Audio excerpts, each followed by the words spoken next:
Hello दोस्तों, स्वागत करते हैं उसके बीच में आपके अपने चैनल स्टडी में। पर दोस्तों बात करेंगे टीईटी अनिवार्यता पर। नौकरी बचाने के कितने उपाय हैं, कितने रास्ते हैं, सबको डिस्कस करेंगे इस वीडियो माध्यम से। वीडियो बिना स्किप तक बने रहिए मेरे साथ आपके अपने चैनल स्टडी में पर।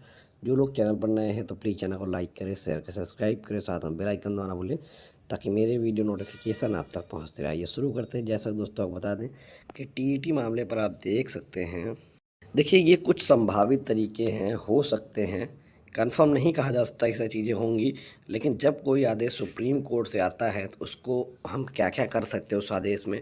पहला होता है रिव्यू पिटीशन, जो अभी सरकार के द्वारा डाली गई है, जिसमें कई राज्यों की सरकारें कर रही हैं। अगर सुप्रीम कोर्ट समीक्षा याचिका स्वीकार करती है तो कुछ राहत या बदलाव हो सकता है। यानी कि रिव्यू पिटीशन अगर एक्सेप्ट हो जाती है तो हो सकता है कुछ चेंजमेंट इसमें देखने को मिल जाए, और जिसमें लेकर टीईटी मामले में सभी राज्यों के इस पर प्रयास कर रही हैं और सभी राज्य अपने स्तर पर इस पर चीज़ें आगे बढ़ाएंगे। यह हालांकि यूपी सरकार सुप्रीम कोर्ट जा चुकी है।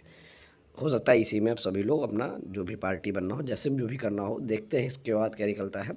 दूसरा जो तरीका होता है, सेवा की अवधि जो होती है, ठीक है, से ईयर्स ऑफ सर्विस और सेवानिवृत्त शेष समय पर आधारित छूट। यदि किसी शिक्षक की सेवा समाप्त होने में 5 साल से कम समय बचा है तो कुछ मामलों में अधिकारी प्रमोशन या अन्य मामलों में सौहार्दपूर्ण छूट दे सकते हैं। तीसरा क्या है, राज्य सरकारों का हस्तक्षेप। शिक्षक संगठनों और राज्य सरकारें मिलकर आदेश को अमल बाधित करने या संशोधित करवाने की कोशिश कर सकती हैं।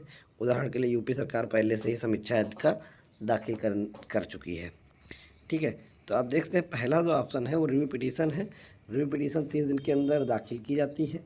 इसमें ये दिखाना होता है कि फैसले में कोई स्पष्ट कानूनी गलती या तथ्यात्मक त्रुटि हुई है। अगर कोर्ट को लगे कि मामला गंभीर है तो आदेश में बदलाव हो सकते हैं। पहला, और यूपी सरकार और अन्य सरकारें इस आदेश के खिलाफ रिव्यू पिटीशन दायर करने की तैयारी कर रहे हैं। ठीक है, अन्य प्रदेश भी इस पर दायर करने की तैयारी कर रहे हैं।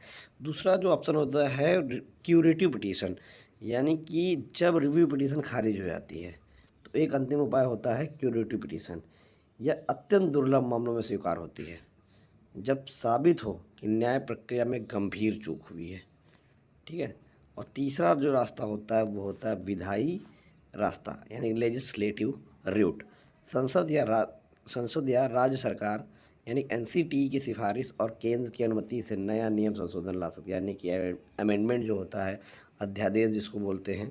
उदाहरण, या सरकार चाहे तो कुछ साल सेवा पूरी कर चुके शिक्षकों को टीटी की छूट देने का कानून बना सकती है।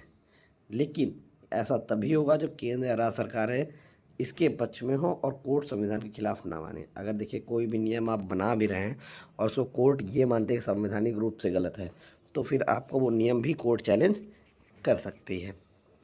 ठीक है, उसके बाद जो अन्य चीज़ें हैं, व्यवहारिक छूट, प्रैक्टिकली रिलीफ क्या होता है, कई बार कोर्ट के आदेश में ही कह देता है जिसको सेवा में कम साल बच्चे उनको छूट दी जाएगी।